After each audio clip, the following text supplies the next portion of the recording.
Hey, how's it going, guys? Welcome to After the Catch, presented by PGM. I'm your boy KB.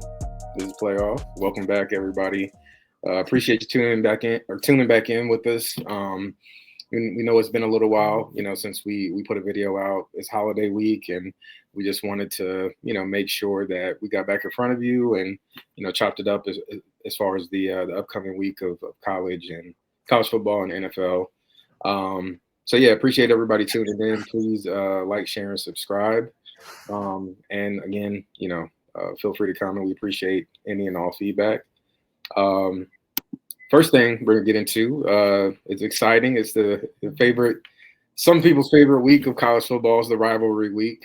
So you got a lot of heated rivalries out there, but then also too, some of these rivalry games, both teams are ranked.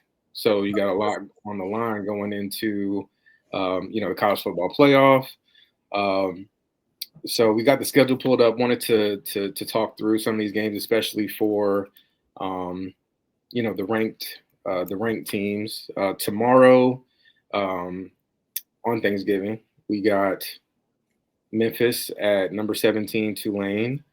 And then on Friday, we got quite a few games as well. We got Oregon State at Boise State. Oklahoma State at Colorado. I do want to stop right there since Colorado is coming off of that unfortunate loss to Kansas. What were your thoughts on that game? And do you think they'll be able to bounce back against this Oklahoma State team? I'm not gonna say it was a hype train for Colorado. It was more of like a reality check. Gotcha. I think that's a good way of saying it. Yeah, I think they're like Colorado's a good team. It's just they don't have the necessary weapons they need. Okay. Travis Hunter is a great player. But to me, it's like you're on corner, you're on wide receiver. Maybe that was the game where he just didn't have it all because he's playing both sides of the ball. It definitely just looked like Kansas. They knew what their game plan was. They executed to the best of their abilities. And dude, I'm not even trying to like clown Colorado's defense. Their defense really isn't that good. But that Kansas quarterback, they made him look like Lamar Jackson. Yeah, I mean, Colorado, and you got to give kudos to them. I'm trying to remember how many games they won last year. Was it 4? I want to say it was 4, and they didn't even get close to making going to the Big 12 championship. Yeah. So, I mean, for them to be sitting at, all right, so they're sitting at 8-3. So to go from winning 4 games to winning 8 games, huge achievement, obviously. Oklahoma is not ranked coming into this game. Let me see what their record is. They're sitting at 3-8, so they're not a very good team at all. So I feel like they definitely will bounce back. Kansas punched them in the mouth.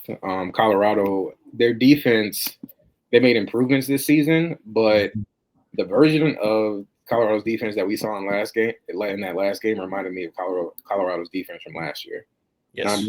Not being able to stop the run. You saw Shiloh out there, missing tackles. It just wasn't a good look. And Kansas knew they couldn't stop the run, and they just kept like hitting them in the mouth. So Coach Sanders, I mean, he's done a heck of a job getting them to 8-3, especially after what happened last year. And I do think that they will bounce back from that loss. It was unfortunate, but I don't know. Did you see his speech after the game? Saying that that was not their best game. That was probably one of their worst games. Yeah, he also said that he felt like the players were listening to the media a little too much. Like they were starting to feel themselves based on the media had been saying. And he felt like that had a pretty big impact on the game based on what he said. I mean, for Deion Sanders, and I'm not even trying to knock him as a coach. It's just There's a lot when it comes to motivational speeches and just like y'all got y'all butts whooped and y'all thought y'all was the hot stuff. You don't have to do the y'all bought into the media thing. I don't like I understand what he's trying to say, but it's simple. You guys thought you were better than what you were, and we got humbled pretty Yeah, much. You know what yeah. I mean? So, for the record, because I know you're looking at it in their standings, are they going to the Big 12 championship or no? They need a win over Oklahoma State, plus they need two of these teams to lose: BYU, Arizona Hmm. State, and Iowa State. So they have to Yeah, win first and foremost, and then they need yeah. two out of those three to lose. And Uh, for the games that those three play, are those winnable games for the other team for an upset, or they're going against like an easy like out of conference team? Arizona State, that's a tough game. Um, Arizona State's ranked 16 currently. Okay. Uh, Yeah, Arizona got the best wide receiver in the nation. yeah, I know a lot of people expected him to be taken pretty high in the draft. So Arizona State's got an easy game against Arizona. Mhm. Iowa State. Iowa State plays Kansas State. Kansas State's ranked number 24. So that Ah, one could, there's a chance potentially Iowa State loses that game. And then BYU mhm. plays Houston. And Houston, let me see what their record is. They're not good, I don't think, right? Yeah, they're 4-7. Yeah. So Okay. Easy game. that'll probably be an easy game. So I mean, Yeah. Arizona State, they have an easy game. I mean, Iowa State has a probably the toughest game of the three. I don't Mhm. really see two. I don't see two out of those three teams losing myself. Right. But Okay. They need two out of the three or all three to lose? two out of the three, yeah, Two out of three. I and mean, just two out of the three because I think if all three of them mhm. were to lose, then um, what's what three-way tie? If all three of them lose, I think like if it was like a four-way tie, I don't think Colorado would get in. Right. So Okay. Just I don't know. wondering. They need some help. That's really the big takeaway Mhm. from it. So we'll have to see how it all kind of shakes out for them. Right. That's interesting, though, man. It Yeah, just, I guess the better shot is getting back on topic. The better thing for them is just making the bowl game. Then. I mean that's a big achievement. I mean Colorado hasn't done anything notable in college football in quite a while.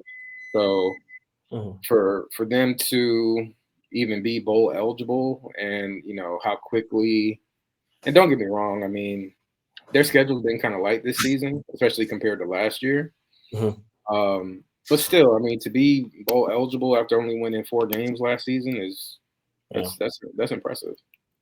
Yeah, and I think because everybody's saying, and this is, I'm not even trying. I don't think it's hate, but I don't think. Do you think Deion Sanders deserves Coach of the Year? Um, I'm biased. Okay, because I don't think he deserves it, even if they go to a bowl game.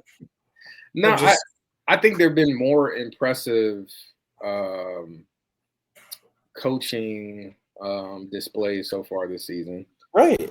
I mean, I'm biased. The South Carolina is we're 8-3, and we've had a really tough schedule. We played one of the toughest schedules in the. See now, imagine if.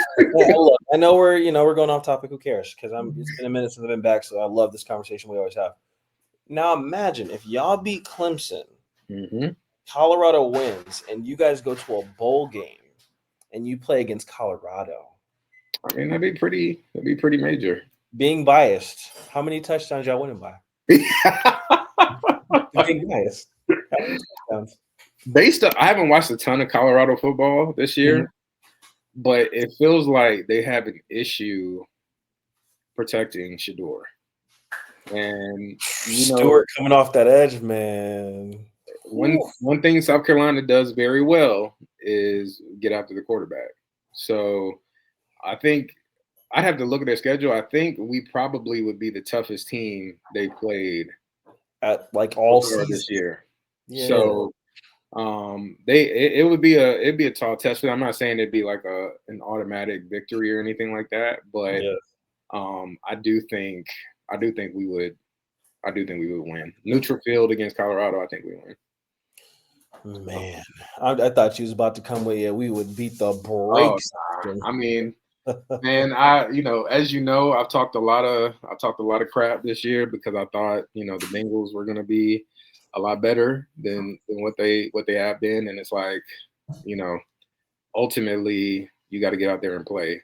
Like you can talk about like the what ifs and all this other stuff and how you stack up on paper and this and that, but um, you got to get out there and play. And I think it'd be a good game. I think, like I said, I feel like South Carolina has played tougher opponents than Colorado this year. Yes.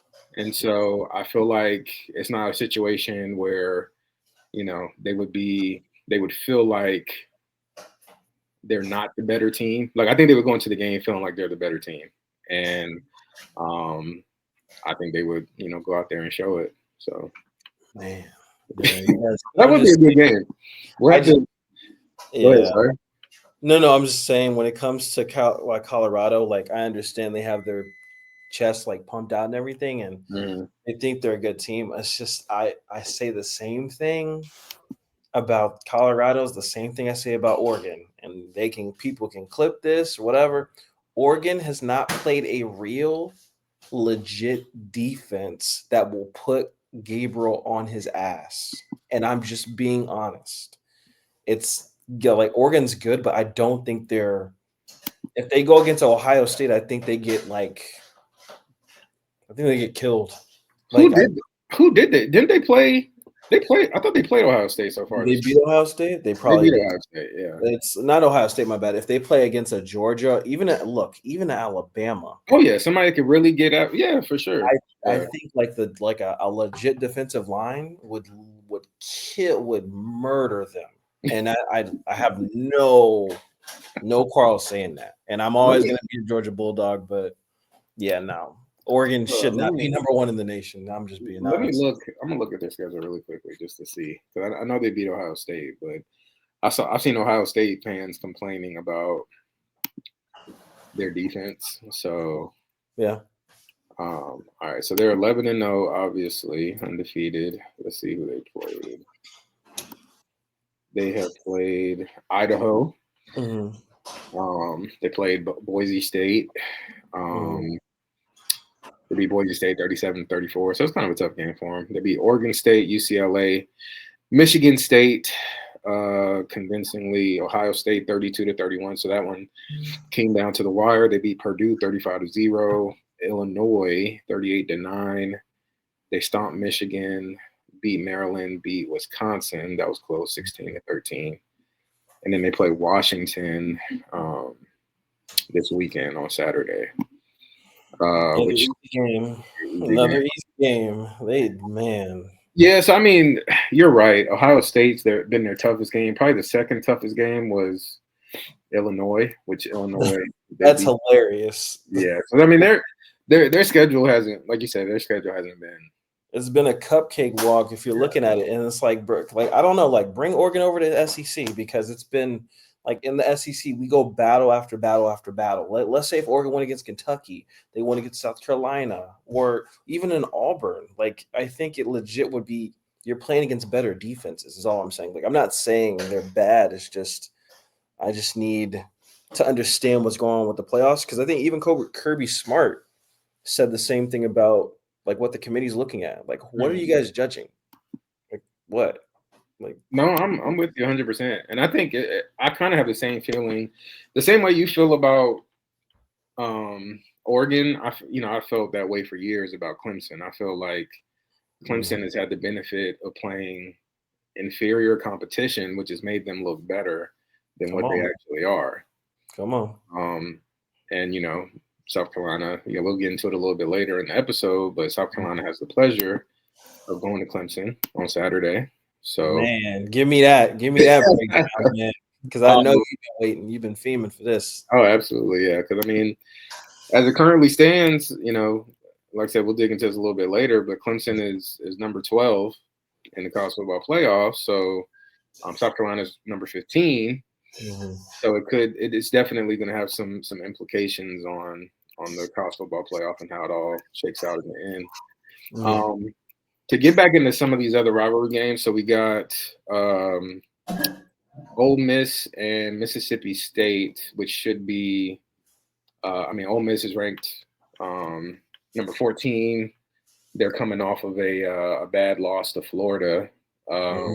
They got Bren. They got their asses handed to them, like legit, like it was nasty. Yeah, I was in the barbershop actually when this game was on TV, and I was hoping that Florida would win because Mississippi Ole Miss is one of those teams that's in front of South Carolina right now.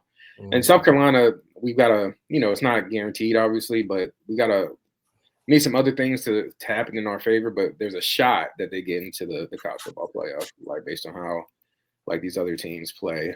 But Ole Miss again come off that tough loss, but they're playing Mississippi State, who are 2-9. So I mean that probably will end up being a pretty easy game for them. On Saturday, to get in some of these Saturday games, you got Michigan going to Ohio State. It's always a big rivalry game. Michigan obviously won the national championship last year. This year they have taken a pretty big step back. Yeah. Let me see what their record is. Their record is 6-5. So, big rivalry game. Ohio State, I mean, they've only lost one game, the one game being to Oregon. So, I mean, I think that game is probably going to end up being pretty lopsided. But, I mean, you never know with some of these, rivalry games, but I give Ohio State the edge going into it. What do you think about that? I mean, I think it's like I said, there's like cupcake games, there's cakewalk games. I want to say it's going to be competitive. I might be wrong, and Ohio State blows them out 30-0. But I think it might be competitive, just based on like Michigan don't like Ohio State. Ohio State don't like Michigan. Yeah. Ohio State still got a nasty taste left in their mouth about what happened and how Michigan won. So, I mean, with that, it's just, they got to see what they can do. But Michigan was the best team last year. What can you say? But yeah, I think it's going to be a good game. I don't want to say who's going to win or not, but I think it's going to be a good game. It's going to be close. I just don't know who's going to win. Yeah, I mean, at this point, I just want to see some good football. Like with the holiday coming up, tomorrow and the holiday weekend, it's like I just want to watch some competitive football. I don't want it to be like a bunch of blowouts that don't really matter. To get just gonna go over some of these other games really quickly. You got Tennessee, number 8 at Vanderbilt. Vanderbilt has actually played. They've been a little bit better than what they normally do. They're actually 6-5. Beat Bama. Yeah, that is true. They beat Alabama. So they're not great, but I think the game will be a little bit tougher than it normally is for Tennessee. Not to say that Tennessee won't win. Right now, the spread is at 10.5. So okay, I thought it'd be a little bit larger than that. Okay. No, yeah. So I mean, Vanderbilt, they're kind of feisty. So we'll see what happens with that game. You got number 23 Illinois at Northwestern. The spread in that game is 7.5 or minus 7.5. So that one might end up coming down to the wire as well. Looking at some of these other ranked teams, you got Notre Dame at 5 going to the University of Southern California. The spread in that game is a minus 7.5. Notre Dame, I mean, they've been good this year. They're 10-1. That game is, it kind of varies from year to year, but it normally ends up being relatively close. So we'll have to see what happens. Not sure if you had any thoughts on that one. Not really. Other than, I mean, this is the USC game, right? Yep. Other than them getting that number 1 quarterback in the nation recruit that went to USC, I don't really find the USC as being a credible Good team. I think they win that game because they've just been on the roll. But yeah, hopefully it's a good game. I hope all these rivalries go down to the wire. I mean, besides our own games, but Yeah. just yeah. Auburn, Alabama. I mean that always that's a tough game. Especially in the SEC right now, the spread is minus 11.5 in Okay. Alabama's favor. Of course. But Alabama has not been the Alabama that we know them to be. Mm-hmm. There have been some missteps that they don't normally make. So, I mean, I think ultimately it's going to come down to Jalen Milroe. He has been up and down this year. Some games he's looked really good. I mean, he came into the season, a lot of people thinking he was one of the better quarterbacks in college football. And the game that they lost against Oklahoma last week, Mm-hmm. I don't know if you saw that game, but he definitely struggled. Well, he did struggle. It's just Alabama has a QB issue.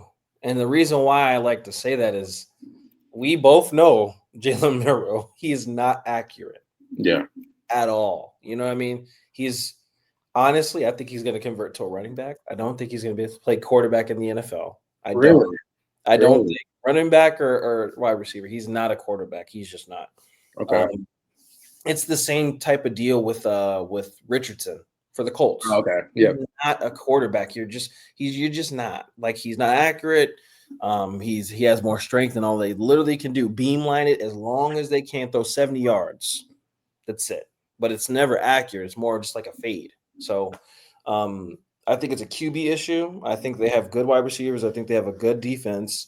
It's just when it comes to Jalen Milroe, make him pass the ball and live with the results. I think that's what Oklahoma is. That's what Oklahoma did. That's what Oklahoma did. 100%. Yeah. They stopped the run, made him throw, and he wasn't able to really complete passes because he wasn't throwing accurate. He wasn't throwing the ball accurately. So you nailed it. You nailed it on the head. So it's really going to come down to his performance. When he plays well, Alabama normally wins. When he doesn't, they don't. So yeah, a couple other games here. Arizona State at Arizona. We kind of already talked about that one. Arizona's not very good, so Arizona State should take that. The spread right now is minus 8.5. You got Arkansas going to Missouri. The line on that game is -3, so I think they're expecting it to be really close. Very close, man. You got number 10 Indiana. You got Purdue going to Indiana. Let me see what Purdue's record is. I think Indiana's only lost one game, and they lost it to Ohio State last week. Let me double check. Is that the only credible game they've had this year?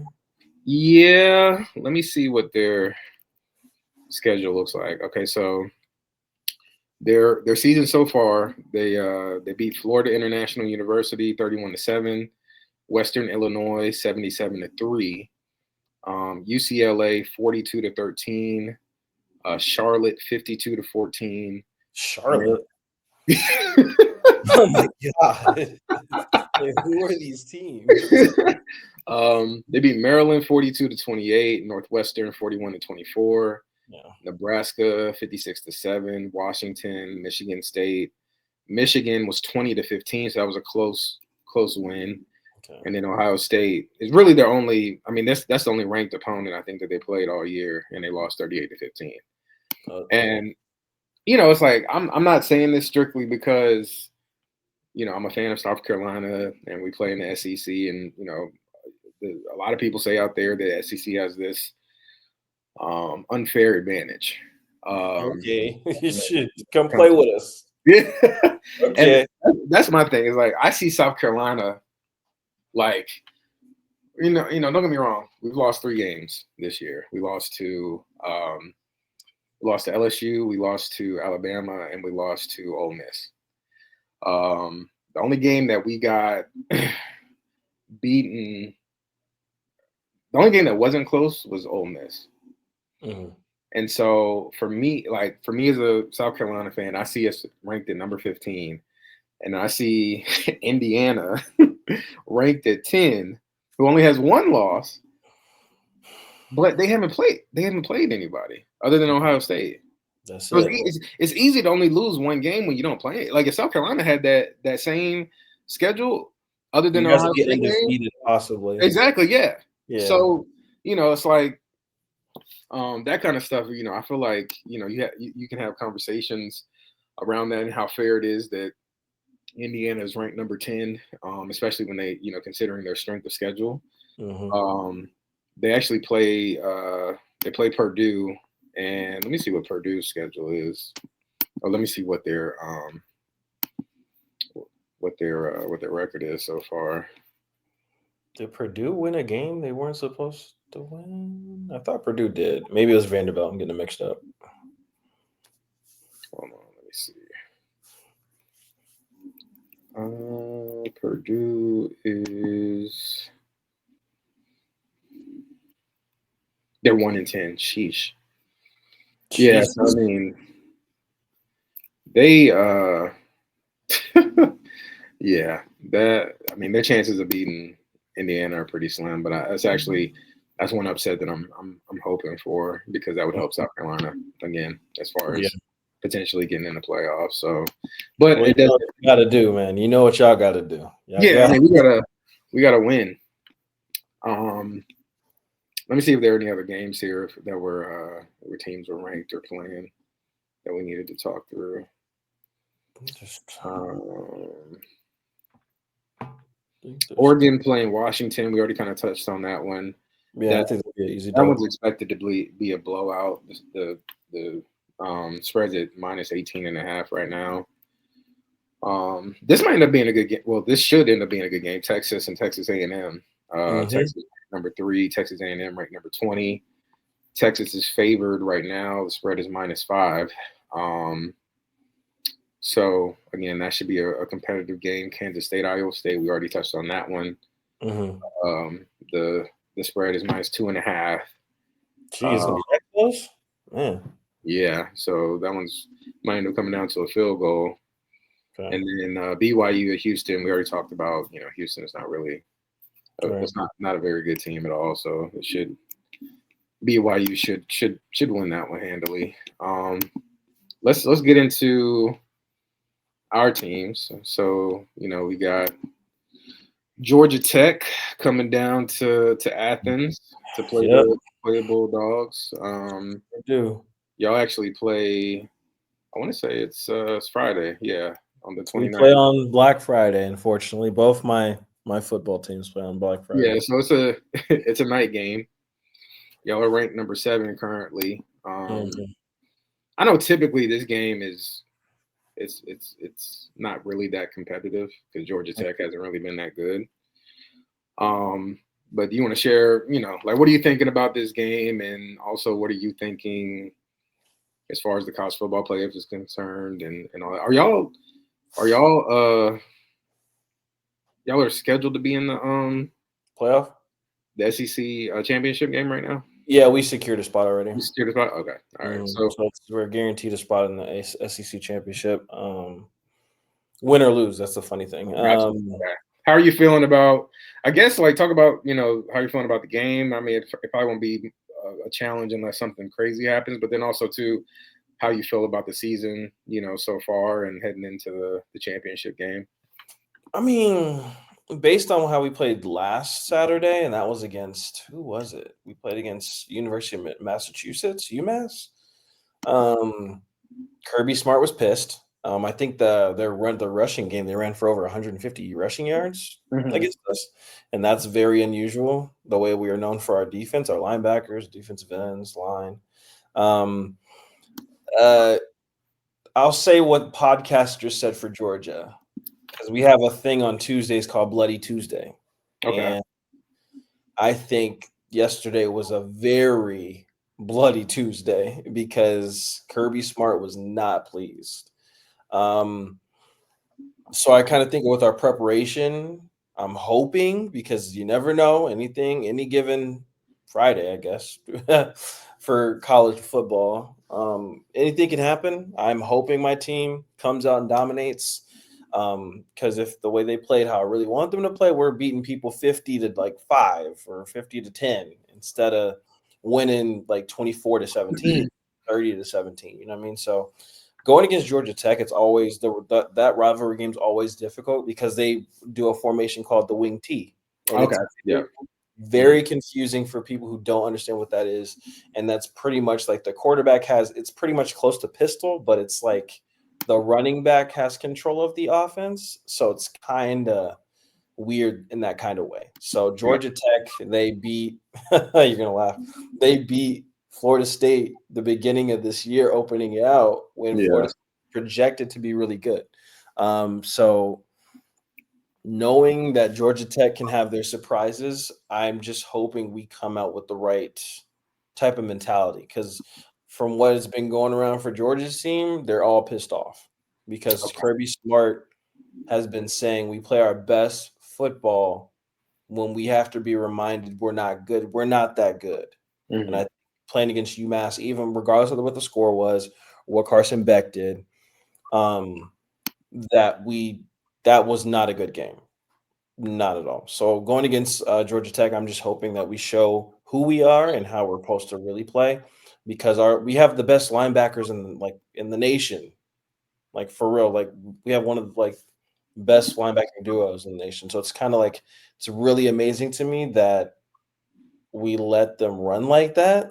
We made that running back look like LaDainian Tomlinson. It was that embarrassing. Like, it was nasty. So hopefully we win. But playing against Georgia Tech, for all who doesn't know who that is, they are a very, very they're really decisive. They're really, really like a disguised, really good offense, if I'm being honest. So not too sure what they're gonna do, but we got to step up. It's definitely a rivalry week, and we lose on Friday, heads are going to be rolling, because that can be a potential.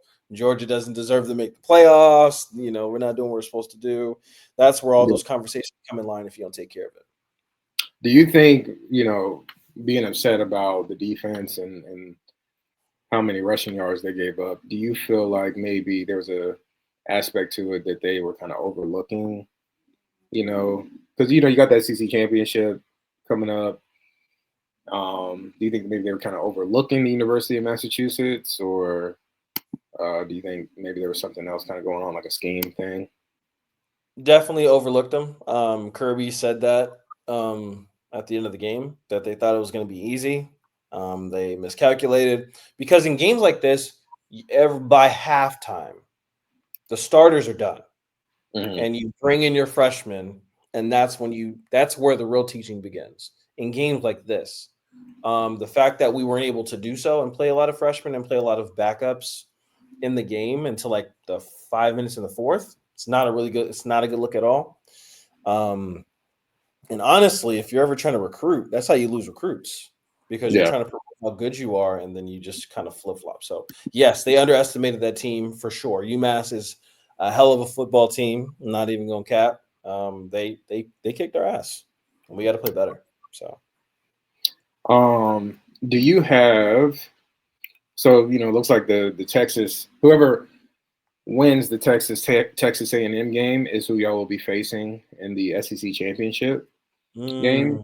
Do you have y'all already played Texas once this year, right? Or was yes, we did, and I remember how that went, because there's somebody in our Twitter group that was real quiet after we did that. Yes, it was hollering when we were losing. I remember, yes. So do you have a preference on who you play? But between the two teams, do you really care? No, not really. I want a good football game. I want us to show how dominant we are. Either we're going to do it against Texas, or we're going to do that against Texas A&M. But I heard for Texas, Ewers is out. Is he out is he done? Or let me see. I heard something about him having an injury too. Yeah, so I don't even think he's going to be available. That's why I kind of see as this Texas game being pretty important that they win and don't lose. Let's see. So it says they released an injury report, and he was listed as probable on I guess today's availability report is the Longhorns prepare to renew their rivalry. Yeah, so apparently showing that he's probable. He had he suffered an ankle injury right in their victory over Kentucky, but I don't know. I don't know if it's like some. They say he's doing okay. Like Coach Sarkisian said he's doing okay, but I don't know if it's. I don't know if it's like gamesmanship because that happens a lot where the coach will say like, "Oh, the player's good to go," or he's doing okay, he's feeling okay, and then they won't play.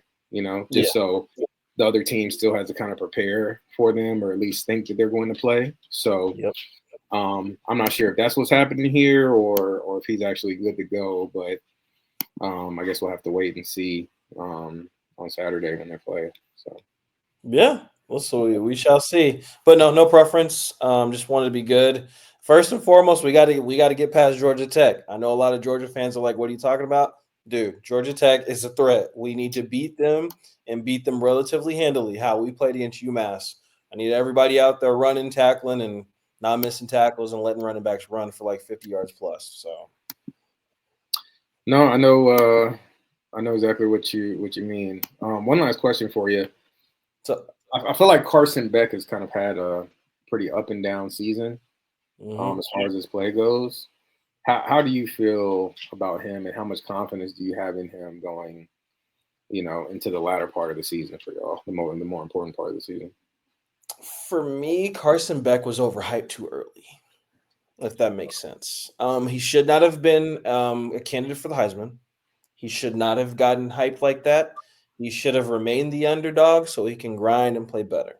Yeah, Giving him the praise already before that happened, no, that wasn't good. And everybody's seen him struggle, struggle. Like he's in games throwing 3 interceptions back to back games. Like it's just not good. I think he has more. I think he leads the SEC in in interceptions or something like that. But he just wasn't good this year. I know everybody's saying like he's a top candidate to be drafted as a QB. For me, it's just like, what are you doing to succeed? So I don't look at it. He has not had a good season thus far. Not to the standards of Georgia fans. He's just been struggling. He's been in his head. But no, it's honestly, I'm gonna have my judgment on him based on how he plays after this Saturday, because going into the SEC championship, he can't have I'm in my head moment. You know what I mean? He needs to just do what you do, man. Throw accurate passes, run the offense, plain and simple. So I don't know. So with him, it's just he acting like he putting the world on his shoulders, like he was freaking Matt Stafford or somebody. Like you're not that good, dude. Like you got to calm down. So gotcha. No, I understand. I mean, and he's got to be if Georgia's going to. I mean, I think the bar for Georgia, I think we both agree, is championship or bust. that's Like it. that's really all It's y'all care about. every year, dude. Having, the number one recruiting classes like in the nation, I don't think we have that this year, but having that in the past years with the kids we have now, you Mm, have to dominate. And yeah, the fact that we were able to beat certain teams, yeah, but we still, if you don't win a national championship, it's not like, honestly, I think in Georgia terms, it's like, and you'll be like, that's a regular as of now. And ever since we got Kirby Smart, go like we always with any part like schedule, we always look at it like 12-0. You got to go 12-0. mm, 12-0 is always the goal. You can't lose a game.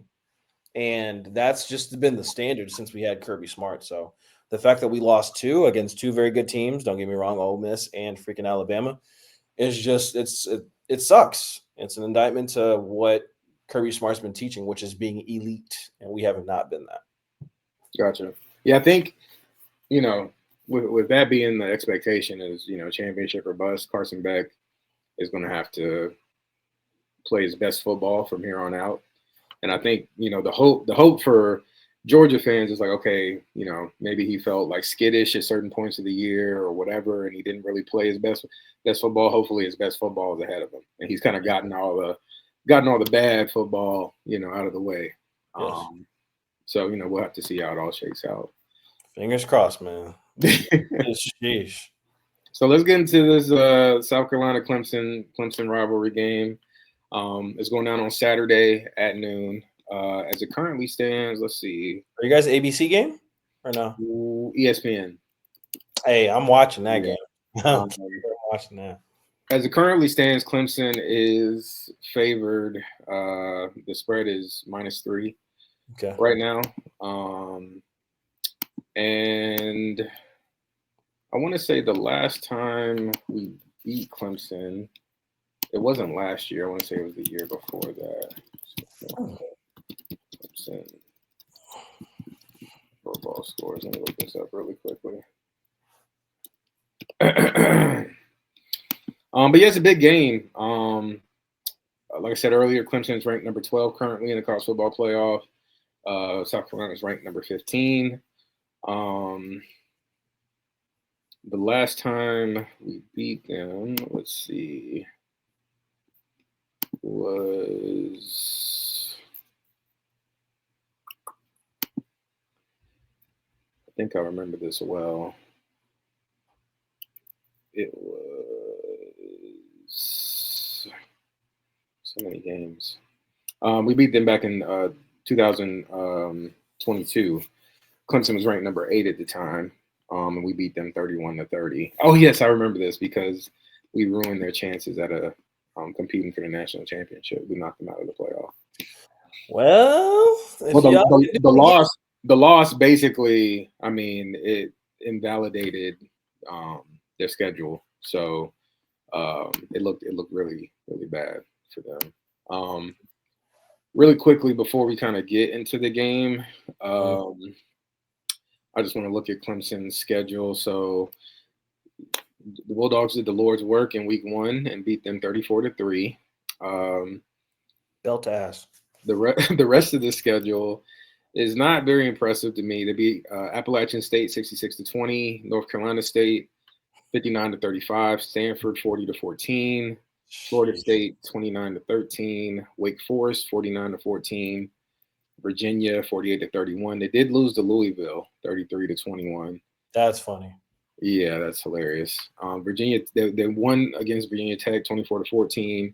They beat Pitt 24-20, and they beat the Citadel 51-14. So, I mean, honestly, looking at their schedule, I feel like we're probably we'll be the second best team that they played all year. So I feel like they've had a soft schedule, like I mentioned a little while ago. South Carolina schedule again. We should have beat LSU. The refs kind of had an impact on that. We should have beat Alabama, but we didn't take advantage of the opportunities that we were given, and we ended up losing Ole Miss by multiple touchdowns. So that was really the only game so far this year that we got dominated in. But to be fair, like Sellers has been in and out, your quarterback, right? With ankle injuries? Yeah, he got hurt before we played. What game was that? Let me see if I can remember. I want to say, yeah, he got hurt in the LSU game, I believe. Yeah, he got hurt, and that was a big part of the game as well. He got hurt right before halftime at the LSU game. We ended up losing that game 36-33. And then he missed the Akron game, which we won. I mean, as a layup. Yeah. But we ended up losing to Ole Miss. That was our worst loss of the season when he was coming. That was his first game back from injury. You could tell also. So yeah, we lost that game 27-23. But we do have decisive wins against number 10 Texas A&M 44-20, and we beat Missouri, the number 20. They're ranked number 23 now. There you go. So more impressive wins than any of Clemson's wins so far this year. The way I see it, man, I feel like I just said, South Carolina is the second best team that Clemson is going to be facing this season. For South Carolina, it starts with the defense. Getting after the quarterback.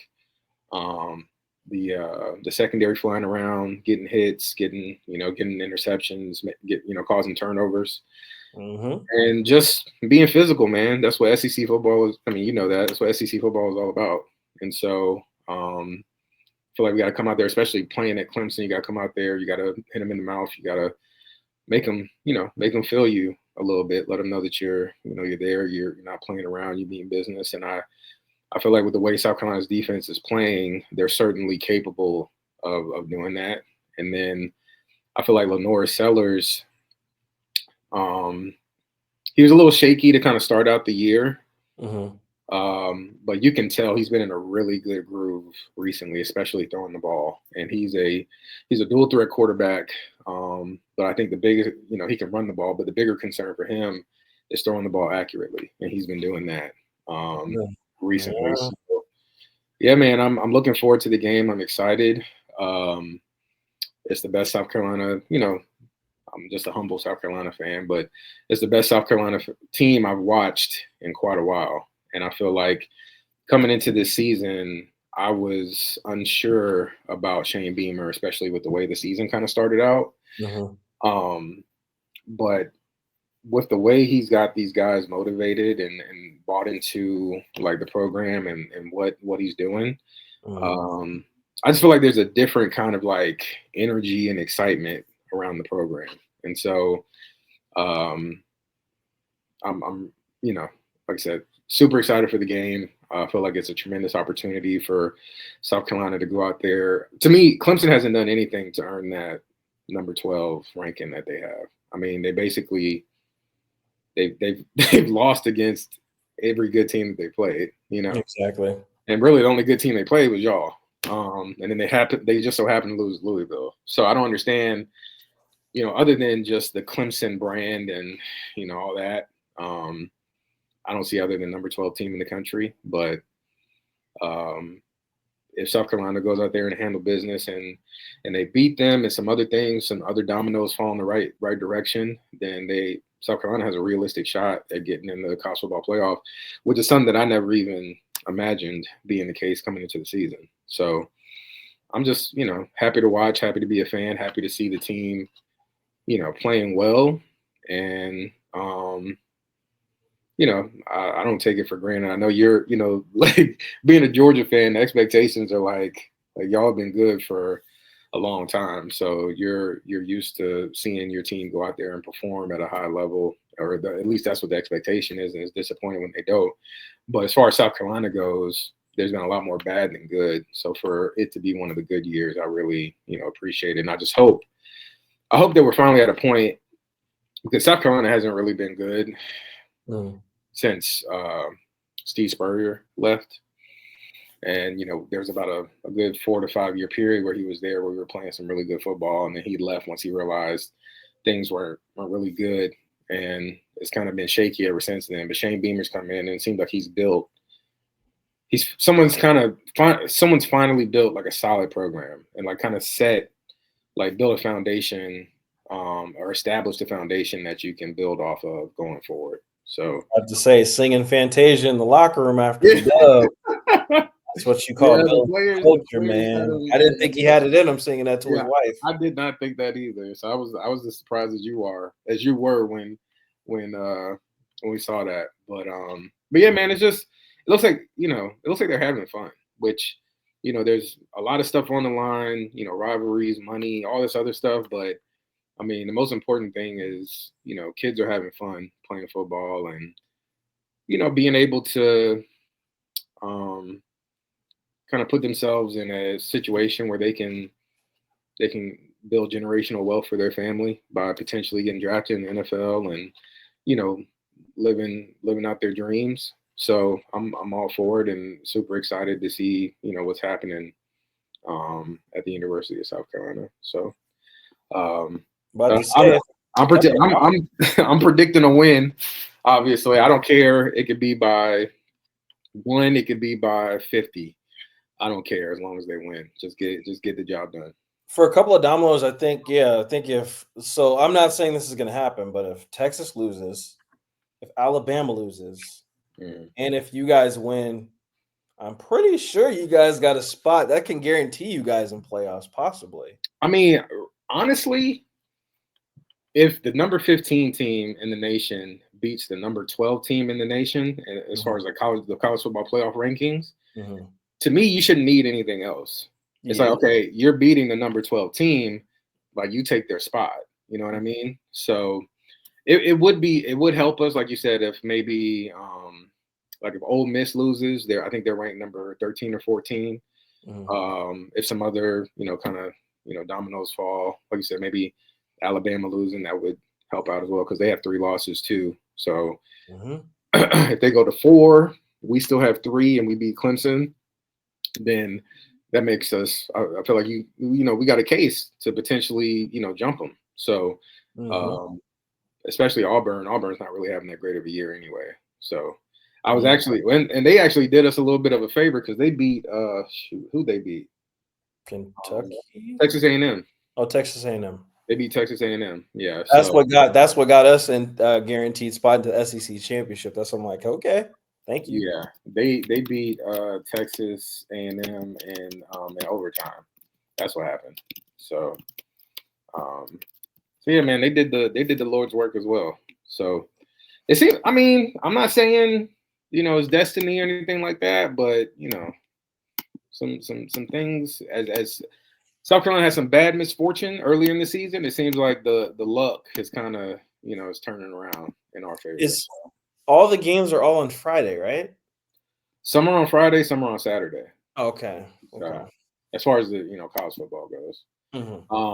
So let's we're gonna do some quick predictions here on the Thanksgiving and Sunday NFL games, just to kind of go through the schedule and who we're thinking has the edge.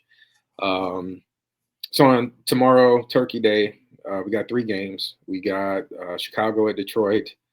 The spread on that game is Detroit at -9.5 right now. You got New York, the Giants at the Cowboys. Dallas is favored -3.5 in that game, and then you got Miami at Green Bay is the last game of the day, and the spread right now is Green Bay favored by -3.5. I'll let you share your thoughts in a moment, but I mean, I don't know, man. Chicago, Caleb Williams. I mean, I know there was so much hype about Caleb Williams coming into this year. Yeah, go ahead. Speak on that. Yeah, speak on that. I feel like he's had a rude awakening of what the NFL is, like being able to just kind of sit back there and like being faster than everybody and just being able to sit back there in the pocket and just, wait, 6, 7, 8, 9, 10 seconds and just throw the ball to whoever gets open. Like those days are over. Like, you got defensive linemen that are faster than you. So every week I feel like I watch, like when I see Bears highlights, I see Caleb Williams running for his life out of the pocket, trying to get the ball downfield. The offensive line, I don't know if it's offensive line. I don't know if it's him. I think it's probably a little bit of both, but they definitely have issues protecting him. He's just running for his life way too much, in my opinion. And so I feel like Detroit, they lost Aiden Hutchinson, which was a big loss for them. With the I think he broke his leg, I believe. But they're still a really solid defense, and so I feel like it's probably going to be more of the same. They had a tough loss last week against the Vikings. I thought they were going to pull it out, but he ended up actually taking a sack in overtime, which, I mean, it just didn't. I'll see if Tony is our producer. I'll see if Tony maybe can pull up the highlight of what we're talking about. But man, he's just standing back there trying to. And I know what he's trying to do. He's trying to wait for somebody to get open. But it's like, if nobody's open, run the ball. Because you can't just sit back there. Like they're gonna sack you. And so that's what happened. He got sacked, and the drive was ruined. They ended up having to punt the ball back to the Vikings. The Vikings score, game over. So I think they'll probably end up losing pretty convincingly, I'll say. I mean, Detroit, they've had this habit of they're not just beating people. They're like, and I don't know if they're trying to embarrass people. I don't know if they're upset because they didn't make it to the Super Bowl last year. I'm not really sure what it is. But when they get up on teams, they're not letting up. They keep running their offense. They keep running the ball. They keep trying to score. And it's like, hey, if you don't want us to score, then stop us. So I got the Lions winning that one convincingly. I feel like, honestly, with this Giants Cowboys game, it's like, who cares? Both teams are like, both teams are really. Care. You do care, yes. I need the Giants to win. Yeah, the Giants are 2-9. The Cowboys are 4-7. Yes. I think I think it'll probably end up coming down to maybe who has the ball last in this one. Yeah. But I think it's a coin flip. Honestly, I feel like Dallas overall is the more talented team. So I'll give the slight edge to Dallas, but honestly, I can see it going either way. And then with Miami and Green Bay, I feel like Miami's record is 5-6, and so they're scratching and clawing, trying to put themselves in position to make the playoffs. Trending upwards. Yeah, after Tua missed those games because of the concussion. Green Bay is actually not a lot of people are talking about Green Bay, but they've only lost 3 games this season. They're 8-3. So it's going to be a tough game. It's at Green Bay. I actually give Green Bay the edge because I feel like Tua, especially like in cold weather games, I don't think he plays that well. And honestly, it's like I feel like the formula for beating, like for making it tough on Miami's offense is you got to get after Tua because Tua's not really a mobile quarterback. So if you can like pressure him and kind of get him off of his like scheduled timing, I think you put yourself in a really good position to win the game. So I give Green Bay the edge in that one. But what do you think? What are your thoughts on those 3 games? So say I agree with you when it comes to Caleb Williams. He finally found out exactly what actual defensive linemen in the NFL are built like. They ain't no college defensive lines to where they're tripping and falling over each other. No, they got you. They can run very fast. So that's a rude awakening for him. Who do they play? They play against the Lions. You said? Yeah, Lions at 12:30. I think the Lions, when it comes down to the Lions, they took that loss to the Niners in the NFC Championship last year personal, and they're like here now, and we're different. Even without Eden Hutchinson, they still have a nice defense. So yeah, I think they do win relatively handily. I think they win by three plus touchdowns. And yeah, they all Lions won that game. When it comes down to the Giants and the Cowboys, I can't stress this enough. It's in Shador we trust. We need the number 1 draft pick so we can make our team's GM have to draft a QB. I'm praying to the football guys. We need this. Okay. The one chance we have to change this franchise like forever, we need to get a QB. So we need Giants to win. But yeah, like you said, it's a toss up. I don't know if Micah Parsons is hurt again, but I know he kind of like tweaked his knee, I think last game. Yeah, I think I do remember hearing about that.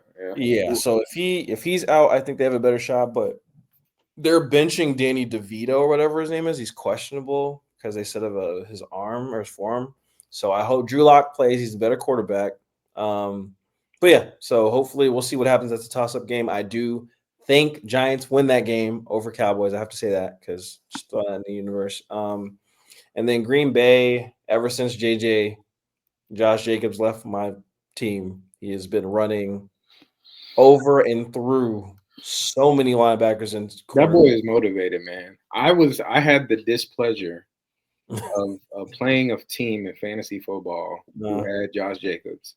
And man, like that, I don't know if it's the money. I don't know if it's the change of scenery. I'm not really sure what it is, or he's running hard. Like he's running like really hard. He's trying to prove a point. And that offense, to be honest with you, and like I know Jordan Love likes to sit back there and throw the ball around to the different like receivers that they have because they got a bunch of capable receivers in Green Bay. But they're running that offense through Josh Jacobs, and he's toting that rock. He's running it. So he scored 3 touchdowns last week.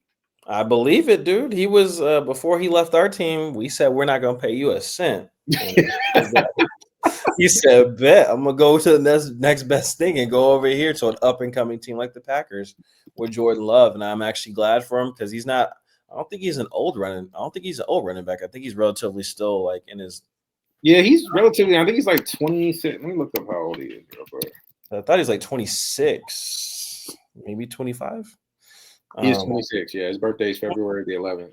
Yeah, 26 years old, still relatively young, 4 years before he even hits 30. And he just joined the right team at the right time. So I'm glad for him. I do think the Packers end up winning this game. Are they playing in Lambeau Field? They're playing. Or Yeah, yeah, at so night, so it's gonna be cold.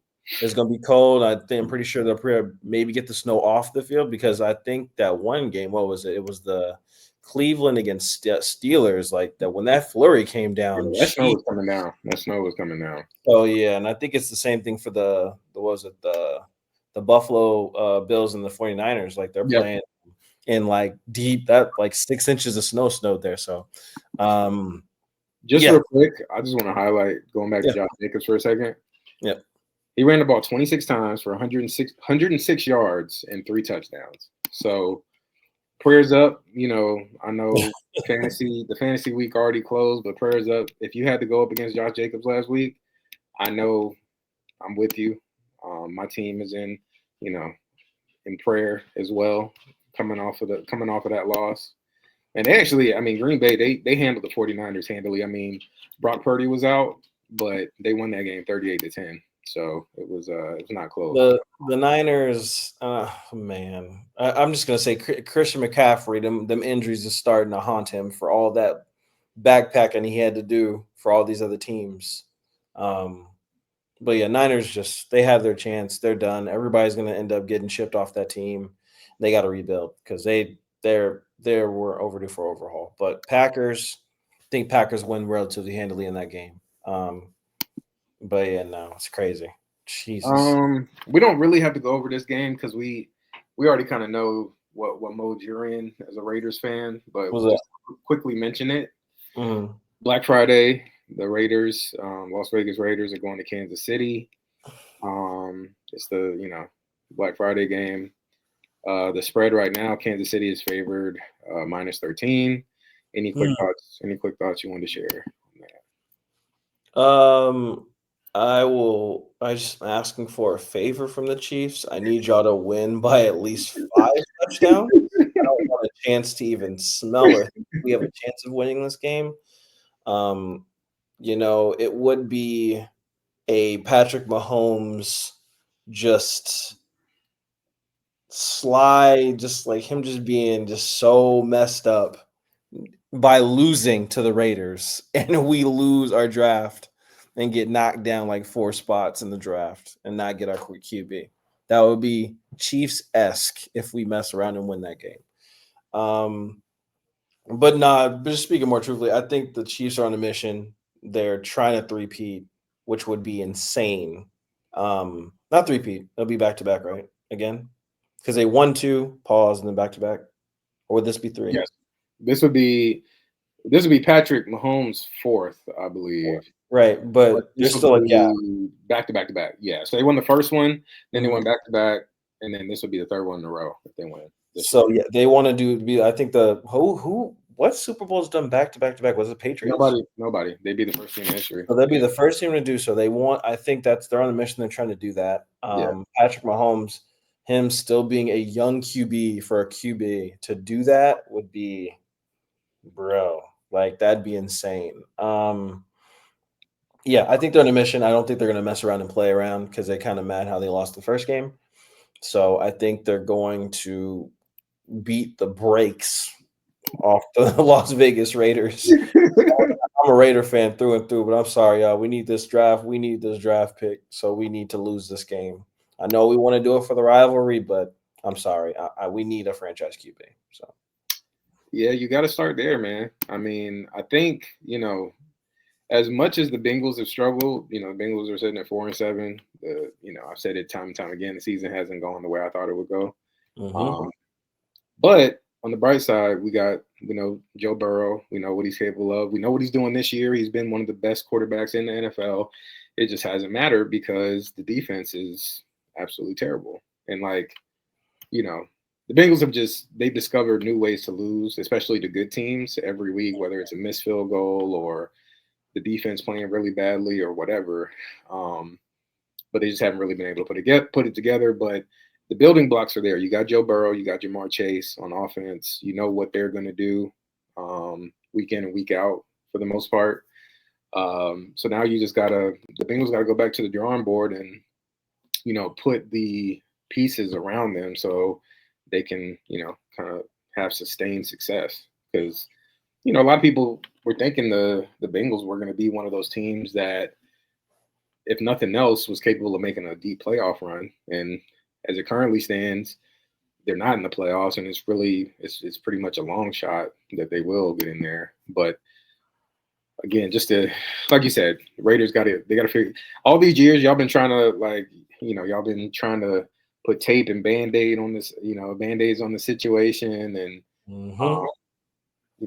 Jimmy Garoppolo, Derek Carr, Aiden O'Connell, Garner Minshew, and it's like y'all got to find your guy, and you gotta nurture your guy, and you gotta allow them to grow into their position. So it'll be interesting. Go ahead. No, go finish your statement. I have a question. I'm saying it'll be interesting to see how everything kind of shakes out for y'all. But what were you about to say?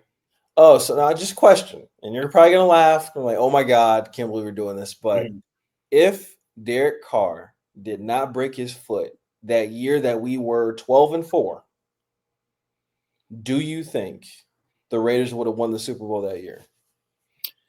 What year was that? That was 2015. Okay, that team looked really good. We had Khalil Mack. We had a good defensive line. It's unfortunate, man, and it's like football is it's a sport where injuries happen, and injuries happen frequently. Let me actually go back and look at that team. Or maybe it was 2016, but it was one of those years where we were solid. Yeah, 2016. Jack Del Rio was the coach. Let's see who y'all beat that year. So y'all beat the Saints, lost to the Falcons. The only losses y'all had were to the Falcons, the Chiefs, twice to the Chiefs, and once to the Broncos. Yeah, man. I mean, when you're playing like that, to only lose to only lose that many games is that's unfortunate, man, for y'all to lose. Like, that's just really bad. That's bad luck, man. The funny thing about that is it's just when that happened, as fans, we were all saying sub Derek Carr out of the game. We're already up 2 touchdowns. There's only 4 and that's where he got hurt. Yeah, we were up like 2 touchdowns. There was like 4 or 5 minutes left in the fourth, and we could have subbed him out and put the backup in. And as soon as he gets sacked, I just seen his ankle go like that. I'm like, yep, it's over. It's over. So I'm just like, it kind of makes me reminisce. It's like we have not been close to doing anything since 2016. The fans are owed this. Yeah. I need this. Like, no, absolutely. Before I have kids, I need them to be able to experience something with Raider Nation. Because if I'm going to put the Raider Nation logo on their first, PJ suit / beanie, they have to experience good stuff, So no, 100%. But no, I definitely understand, like you said, man. It's like you're in a difficult position, and I'm in the same position, honestly, because it's like there's a very slim chance the Bengals can make the playoffs, but I feel like it's more important for them to get the highest draft pick possible, dude. And so, at this point, like, and another thing too, I feel like there needs to be major change in the coaching, major changes in the coaching staff. Hello, welcome to the fan club, man. If they make the playoffs, I think the front office is going to be less inclined to make the appropriate changes because they're going to feel like, okay, we just got off to a slow start, but then we turned it around. No, like we need to start from scratch with the new chef, a new head coach. So, honestly, there's not really that many good games this week now that I'm looking at the schedule. So there's just a couple of other ones to go over. So we got the Chargers and the Falcons. Let's see. Are the Falcons good this year? They are 6-5. So they're not great, They're good. They're okay. They're okay. The Chargers are 7-4. They're coming off that loss to the Ravens on Monday night. Appreciate you, Ravens. That's why we're number 2 in the draft. Thank you. Thank you. The Falcons are 6-5. The Chargers are going to. It's the game's in Atlanta. On turf. Okay. Yeah. So to be honest with you, I think the Chargers end up winning this game, and the reason why I say that, the Falcons. I don't know how much Falcons football you watch. Their offense is good at times, but their defense is terrible all the time. Yeah. And so the Chargers with Justin Herbert, Quentin Johnson, Lad McConkey, which I mean who Lad McConkey is. Miss him. Miss him so much. They like to run the ball as well, and the Falcons just play soft on defense. So I give the Chargers the edge in this one. What are you thinking? I think Chargers won. They're on a good win. They're on actually a good roll.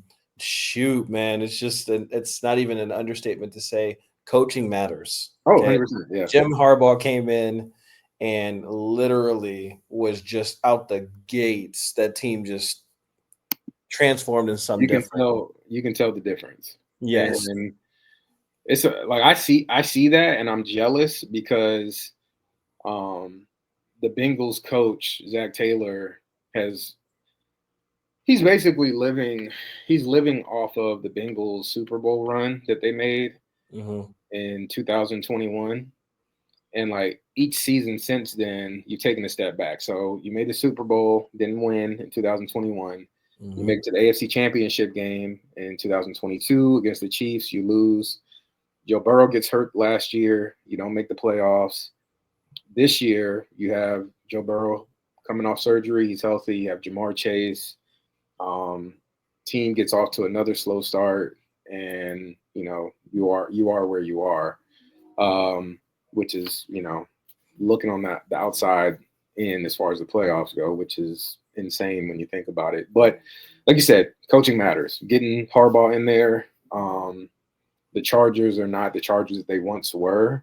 Again, they're coming off of a tough loss to the Ravens on Monday night, but you can tell that team is much better overall than they were. And Harbaugh is one of the major reasons why.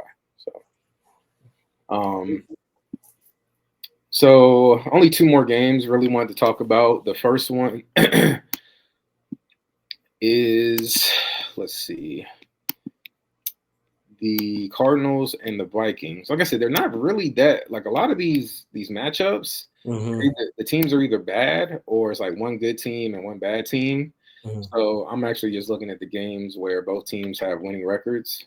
So you got the Cardinals. I want to say they're going to Minnesota. Let me double check that. They're going to Minnesota. They're still playing in the Dome then, so on turf again. So okay. Yeah. So yeah, Cardinals are 6-5 on the year. Vikings are 9-2, playing some really good football. It's hard for me to look at this game and think that the Vikings aren't going to win it. Like they've been a really solid team. Darnold he hasn't been as great as he was in the beginning of the year, but he's still been good enough for them to win games. The defense is playing really good. Aaron Jones has been running the ball pretty well for them. The Cardinals, I mean, they're okay. Again, 6-5. Kyler Murray, he's talented, but that team, I still think that they need, even with drafting Marvin Harrison Jr., the defense has played okay. They have a bunch of young pieces on defense. Like I said, they've been okay. They haven't been great. So I don't know. I just don't see, unless the Cardinals just go in there and just play, they get some really explosive plays going with Marvin Harrison Jr. or Kyler, running the ball and kind of getting loose. It's difficult for me to see Minnesota losing this game, to be honest. True. I mean, from Minnesota game, okay, here you go. Marvin Harrison Jr., I thought he'd be better than displayed. Yeah. It's kind of surprising. So him and Caleb Williams have been the most surprising rookies. The only surprising rookie that's not surprising is who, Brock Bowers. Just saying. Best tight end in the league for now. But other Yeah. than that, it's just Vikings are going to win that game. I don't think the Cardinals are going to win unless something miraculous happens, like was it Marvin Harrison Jr. going for 200 receiving yards and 3 TDs? Don't know how that happens, but excellent route runner. And the Vikings just got Daniel Jones, so I'm very, very confused on that. Yeah. And then what's the next game after that when it's the Chargers against the No, the last one is Eagles Ravens, which is actually probably the best game of the week, and it's on. I mean, it's I on might Sunday. watch that. Yeah, it's on Sunday night. Yeah, I might have to watch that game. That game sounds really good. Yeah, so you got Philly at 9-2, going to Baltimore, 8-4. The spread I want to say right now is Baltimore at -2.5. Oh, that's gonna be a close one then. Yeah, so I think this is a game I could see it just kind of coming down to whoever has the ball last. Baltimore, coming off the win against the Chargers, offense super explosive. Lamar Jackson is Lamar Jackson, 2-time MVP. The defense, they're tough. Baltimore's defense is tough against the run, but against the pass, they're kind of weak. That's why Cincinnati has kind of carved them up like they did. But neither of those games turned into wins. But yeah, they're weak trying to defend the pass. Philly, they kind of started out a little rough on defense with those young pieces, some of those young Georgia players that you're really familiar with. But they're rounding into form. Jalen Carter is playing really well on the defensive line. Nakobe Dean's making plays at linebacker. Nolan Smith coming off the edge, playing good. Got 4 of my pieces, man. 4. I mean, they drafted a rookie cornerback, Quinyon Mitchell. He's been playing really well. I'm not sure if you've heard about him. Oh, yes, from Toledo, right? Yeah, and then Cooper DeJean, the defensive back. Yeah, he's making plays as well. So still think he needs to be a safety, not a cornerback, but that's just me. Yeah. So yeah, I mean, obviously the Eagles. I think the biggest addition to the Eagles, and I think the real difference between how they're playing last year versus this year is the addition of Saquon. Saquon is playing amazing. I just want to look up his stats really quickly before we get out of here. Is he the leading running back in the league right now? Oh, by far. Okay. I'm pretty sure. Let me. He's coming off of. I mean, he had like 300, I think, yards of offense in that game against. Who did they play? Yeah, he's probably one of the most complete backs. Oh yeah, they played the Rams. He had 26 carries for 255 yards. What? Rush. How many yards? 255. He rushed for 2 touchdowns. Jeez. 200. Yeah, he had over 300 yards of offense in that game against the Rams. So, I mean, he is. I mean, to be honest with you, he's probably a candidate. He should be a candidate for MVP. Might be. Sheesh. Yeah. So I mean, so far he has almost 1,400 yards of rushing, 10 touchdowns, 257 yards receiving, 2 touchdowns receiving. Just playing. I mean, he's looked as good as he's ever looked in an NFL jersey, which I know for Giants fans that that sucks. But I just want to watch that. What was it? What's that thing they have on Max? Hard Knocks. I just want to see the scene where they say they've traded. They let him walk. He went to the Eagles. Did he get traded or he walked? No, they let him. So this is what happened. So they franchise tagged him last season, and they said to no player wants to get franchise tagged, but they said to him like, hey, this year we're not going to franchise tag you. We're going to kind of let you go out there, explore what the market is, and then you come back to us and let us know like, hey, this is what my market's looking like, and we'll try to come to a deal. Well, I watched some of that, not the entire thing, and the owner of the Giants, John Mara. He's on the show, and he comes into the GM's office. And he's like, "Hey, once the rumors start getting out there that Saquon's kind of exploring, and teams are interested in him, and it's reported that the Eagles are one of those teams, and he's like, "Hey, I'm gonna have a hard time sleeping if uh, if Hard time Saquon, sleeping. if Saquon goes to the Eagles because they're division rivals, yeah, Yeah. So that's how it ended up happening, and I think Saquon felt like, and I totally understand that. I felt like he felt, he wasn't valued there, There and you so go. they had the opportunity to, kind of get him locked in. They chose not to. He ends up going to the Eagles, and he's probably playing the best football he's ever played. So, Yeah, I just need to find. I'm going to Google it. What episode where it gets announced that Saquon Barkley's on the Eagles on Hard Knocks? Because I'll have to look it up. I also had to see. I have to see if Tony can add that maybe. Yeah, Tony, if you can add that clip, I need to see that clip. That would be amazing. But yeah, as far as who I have winning, I think it's going to come down to Saquon. Mm-hmm. I mean, he's really the explosive part of their offense. They've been running the ball a ton. I mean, I would run the ball a ton if I was an offensive coordinator who had Saquon on my team. So that tush push is undefeated. Exactly, yeah. So they haven't really been throwing the ball a whole bunch. Mm-hmm. It'll be interesting to see if they try throwing the ball some more, since they're going against the Ravens defense, and that's where the Ravens are kind of at their weakest. But yeah. I think the Eagles end up coming out on top. Like I said, I wouldn't be surprised if Baltimore wins. And honestly, I can see it coming down to whoever has the ball last. Mm-hmm. I think Philly ends up edging them out. Could you see Philadelphia making the Super Bowl this year? Honestly, man, I feel like Detroit, was motivated by losing to the 49ers and not making it to the Super Bowl. I think, I don't know if you remember, the Eagles started out really hot last year, and then they kind of bottomed out. They still ended up making the playoffs, but they ended up losing to Tampa Bay and Baker Mayfield. Yeah, mm-hmm. Baker Mayfield had a really good game. So I think they've kind of used that as, fuel for the run that they've kind of started out on so far this year. Mm.